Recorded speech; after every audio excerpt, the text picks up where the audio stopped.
Madame la Présidente, Messieurs les vice-présidents, mes chers collègues, à l'heure où le principe même du Grand Paris occupe tous les esprits et ce de manière bien légitime, il est utile, comme nous le permet cette délibération, de nous souvenir de la logique dans laquelle ce chantier avait été ouvert et porté, sous l'autorité de Nicolas Sarkozy, par Christian Blanc, Michel Mercier, Maurice Leroy, successivement ministres en charge du dossier dans les gouvernements de François Fillon, sans oublier bien évidemment André Santini à la SGP et aujourd'hui Didier Bariani à vos côtés.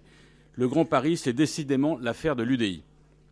Si les questions d'ordre institutionnel présentent un intérêt naturel pour les concitoyens comme pour ceux qu'ils désignent, pour les représenter au sein des assemblées locales, c'est bien à l'aune des projets et des réalisations concrètes que la réalité d'une ambition politique se mesure et, in fine, qu'elle sera jugée par nos concitoyens.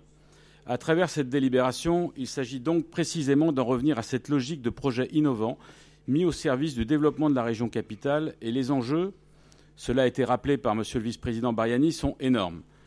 Que ce soit au plan des transports, de l'activité économique ou encore des bassins de vie, les projets qui seront retenus et portés par les différentes collectivités publiques n'auront de pertinence que s'ils s'inscrivent dans un cadre dépassant celui des villes, y compris celle de Paris, des intercommunalités et des départements. Car c'est bien à cette échelle que je qualifierais pour ma part de quasi-régionale que se pense désormais la vie des grandes métropoles. Et j'ajouterais que c'est du reste à cette même échelle que se déroule déjà, à l'ère de la mondialisation, leur compétition au plan économique.